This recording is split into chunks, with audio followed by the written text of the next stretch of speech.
Hello guys and welcome back. So now we're going to start rendering the elements that we've created, and we're going to first learn how to render the particles, and these were created by emitting trails from the RBD and then advecting them using this volume here. So the initial approach is to create this volume first, the smoke sim, and then use this to advect the particles to get these nice swirly motion you guys can see here. So we're gonna first render this element and then learn how to render volumes using Mantra, and also look at how to set up the passes. So we have the environment with receiving shadows from the smoke, and then we render the smoke separate, and this way we can set up and optimize the render passes individually without affecting each other. Cool, so let's take a look. So I have the very simple scene. I have the destruction geometry, and let's dive inside. And I have the points from the RBD, and then I'm using the transform pieces to deform them. And here it looks like name. Yeah, there is two names on the geometry, and we need only one of them, so we have to delete one. So let's delete the point one.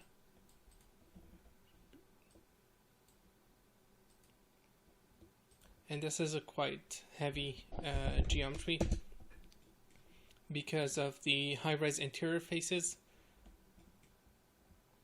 It should deform now. Cool. So this has all the high-res details on it, and we're gonna use this for rendering. Cool. So and then we have the volume, which we cached out as a geo file, as a VDB or geo file, and I'm reading that using a simple file read node. And then we have the particles. Cool. And ground and the camera. So that's all we need for this shot. And let's set up some materials. So I want to assign two different materials, one for the exterior and one for the interior. So let's create that. Let's go to the matte and create a principled shader. And this is going to be for the exterior. I don't need any reflection. I'm going to turn this off. I'm going to call this concrete. And let's copy this one, call this interior. I want to give this a different color just so we can get some more interesting visual out of this. Something like that. Cool. And I want to assign each material to the correct faces. So I'm going to dive inside, and here we have two different groups, one for the inside and one for the outside. So if I middle click, and this is something we get by default, we have outside and we have inside. And we actually have a lot of groups in this geometry, so let's do some cleanup here. Let's do a group delete. And I want to delete everything except the inside and the outside. So under the in here I'm going to type in star and then this symbol, the shift 6 key, and I want to keep the outside and the inside. And this basically means delete everything except this and this.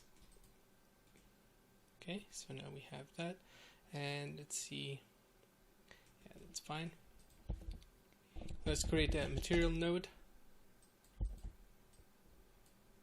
And with this node, we can specify which geometry we want to assign this shader for. So the first one, we want the inside, and let's give that the interior. The geometry is quite slow, so it takes some time to process. That's why it's hanging a bit. And then here we want the outside, and that's going to be the concrete. Cool. And I want to set up some lighting. In this case, I'm gonna create a very, very simple lighting scenario. And let me show you. I'm gonna use an HDR that I believe I downloaded from HDRI Heaven. It has a lot of free textures, so this is what we're going to use for the environment, and then I'm going to place a sunlight as well. So let's create an environment light, and let's plug in that XR.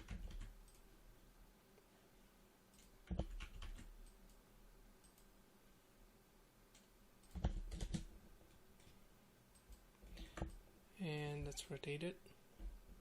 Let's call this dome light.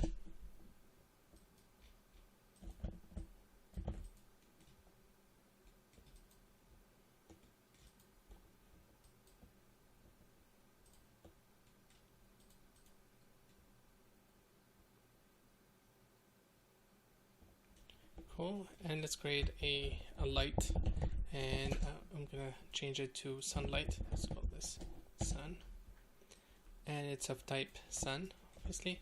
And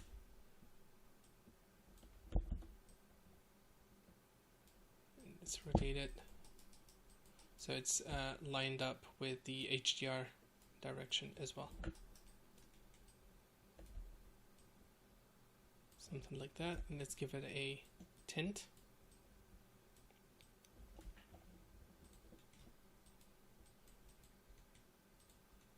Okay, that's all we need.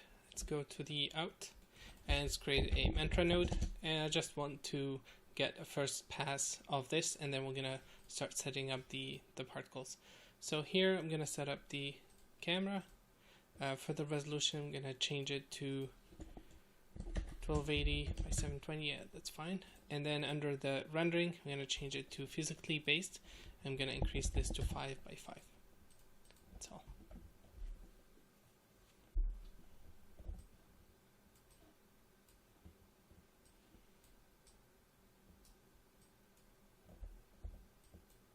So it's creating the geometry now. And this is the part where it translates the geometry from Houdini into Mantra.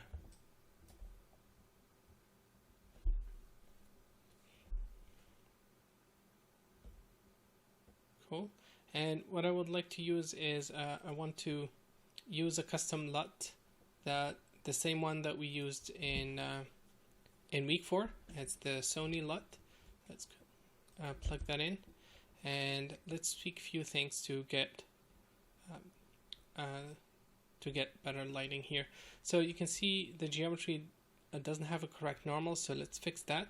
And then I'm going to turn on GI, the global illumination, to get 1 indirect bounce, and I'm going to increase the environment light intensity by 1 exposure. So here I'm going to set this to 1. Sun, let's increase this to 3 as well, and let's fix the geometry normal.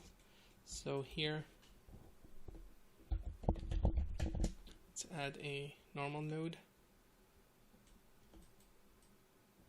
I want to make sure that we don't have any previous normals, and this is going to be a vertex attribute. So all good. Let's change this to 25.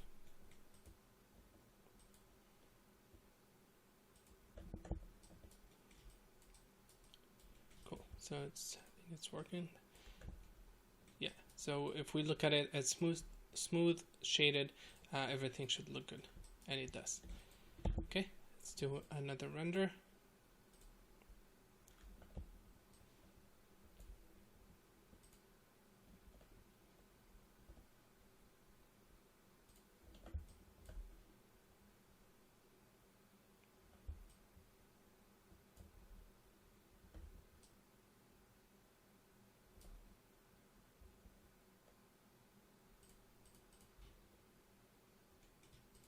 Great, so we've got more environment light and the geometry normals are fixed. Everything looks good now. I'm gonna turn on a couple of things. I'm gonna go back to the geometry, and I want to add motion blur. And in this type of scenarios, we're gonna compute a velocity vector. So let's go back inside the SOP, and let's create a train node and say compute velocity and plug that in. So this is going to generate a velocity vector, and then we're going to tell Mantra to use the geometry velocity for motion blur. So once we have the velocity added, I'm going to go under sampling. This should be off by default. I have already checked it, so I'm going to take this on. And now in the render settings, when we turn on allow motion blur, it's going to read that velocity vector and blur the geometry correctly. So let's increase a few things. I'm going to copy this, call this high res imp. I'm going to increase this to 7 by 7, this to 2 by 10. And under the limit, I'm going to increase this diffuse limit and set it to 1, which means it's going to turn on global illumination, and it's going to compute 1 bounce of light from the ground, and it's going to affect everything, and this will get rid of all these dark and black issues. So I'm going to hit render. Actually, let's keep this resolution. I'm going to hit render, and then in the next video we're going to start setting up the particle rendering. Thank you guys for watching, and see you in a bit.